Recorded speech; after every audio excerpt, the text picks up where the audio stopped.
St. Paul is, of course, the twin city to Minneapolis, and Melvin Carter is St. Paul's mayor. Mayor Carter, good morning. It's great to have you with us.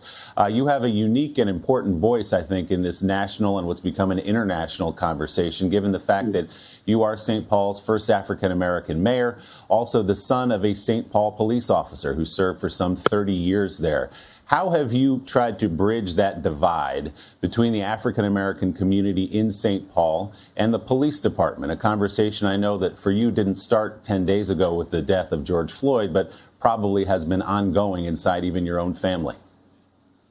That's a great point, and thanks for having me on. You're right. This conversation did not start 10 days ago. This conversation started a very long time ago, as we know that what's played out in our country over the last 2 weeks has unfortunately played out far too many times over and over and over, that those folks who are angry and traumatized over the video of George Floyd's murder have been angry and traumatized before, and before that, and before that again, as George Floyd's name has gotten added to a too long list of names of unarmed, unaggressive African-American men killed by police.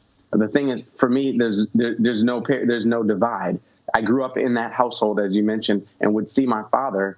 I would see my father put on his badge, put on his uniform, and use it as a force for good to just help solve problems in our community in a way that he wouldn't have been able to had he not lived in the community in that way. At the same time, I grew up as an African-American man in America and know what it feels like to be pulled over for driving while black. I'm looking forward to us having a space where we can bridge those divides, and thankful to serve in a city where we have a department and a chief who's constantly focused on building those bridges, on expanding our community engagement unit in our police department, on expanding our sense of accountability and making sure that our officers' actions are always held to a standard, as our police chief always says, of reasonable, necessary, and respectful. And you came into office about 2.5 years ago, Mr. Mayor, talking about a lot of these issues that now have come to the national forefront. There's a movement now called 8 Can't Wait, 8 recommendations to change policing across the country. You've signed on to that. One of those is banning chokeholds, the kind that killed George Floyd. Have you banned chokeholds in St. Paul as well as they've now taken that step in Minneapolis? Yes, we certainly have. And it's important to note the chokehold, the kind that killed George Floyd and the kind that killed Eric Garner.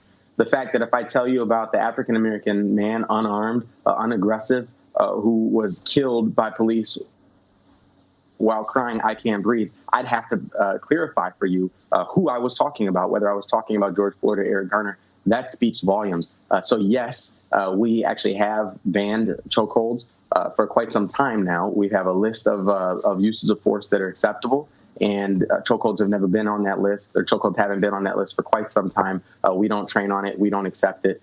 We did, as of Friday, specifically change our use of force policies to specifically say we don't do that. Before I let you go, Mr. Mayor, a lot of people have said this time feels different based on the people who are in the streets, across races, across age groups, that perhaps this time there will be real change. What do you make of that idea? Do you think this time actually is different? I'm very hopeful that this time can feel different. This time does feel different. It feels kind of palpable in the streets, and it seems like everywhere I go, unfortunately, this video is so offensive to the human spirit that it's difficult to turn away from. It's difficult to deny. We, of course, still have people, and unfortunately, in some of our nation's top offices, that think our challenges with police are a function of a few bad apples. But when we have one officer killing George Floyd, surrounded by 3 other officers who are accepting it, it clearly speaks to a culture that must end.